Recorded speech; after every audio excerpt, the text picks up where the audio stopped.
পণ্ডিত যেমন না তাই নয় এমএলএ বাড়ি যাওয়া লাগতো না গো আমরা সব বুঝিয়ে আমরা জল হইলে জানেন তো কিরকম কোন মুহূর্তে কোন সময় পানি গিয়ে ভরবো আমরা রোড তখন আমার চুলা রোড হয়েছিল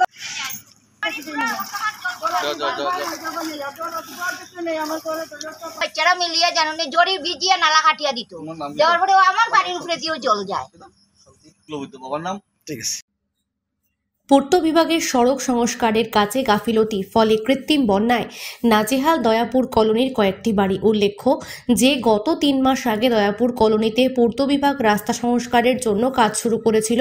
রাস্তার পাশে ড্রেন নির্মাণ করার কথা ছিল, কিন্তু তা করেনি। তারপর শ্যামল শুক্লবৈদ্যর বাড়ির সম্মুখে একটি কালভার্ট ছিল, ঠিকাদাররা কালভার্টের ওপর মাটি ফেলে দেয়, তাই এখন জল যাওয়ার রাস্তাটি বন্ধ হয়ে পড়েছে। ভারী বর্ষণের ফলে শ্যামল শুক্লবৈদ্যর বাড়ি সহ পাশের কয়েকটি বাড়িতে জলে থই থই অবস্থা। এ নিয়ে গ্রামবাসীর পক্ষ থেকে বিভাগীয় অভিযন্তা ও ঠিকাদারের সঙ্গে যোগাযোগ করলে তারা কোনো কর্ণপাত করেনি।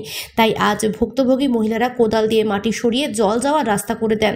আজ সংবাদ মাধ্যমের সাহায্যে এলাকার পক্ষ থেকে বিভাগীয় ঊর্ধ্বতন কর্তৃপক্ষ ও বিধায়কের কাছে এই দুর্ভোগ থেকে মুক্তির সুদৃষ্টি কামনা করেছেন।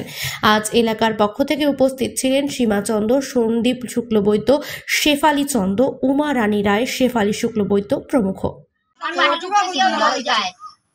তারপরে গ্রামের তো কত সব অশান্তি আছে, আমরা কইয়া কিতা কথা সরকারে দেয় কিন্তু আমরা খাতাত কিছু পড়ে না। জড়ি দিত যে জল ঢুকে যেত তখন সবাই মিলিয়া ওই তো রাস্তার খামের জোর ভর্তি গা। তারপরে আমরা এদিকে সব বাচ্চারা মিলিয়ে জানো জড়ি ভিজিয়ে নালা কাটিয়া দিত দেওয়ার পরে আমার বাড়ির উপরে দিয়েও জল যায়। ঠিক আছে।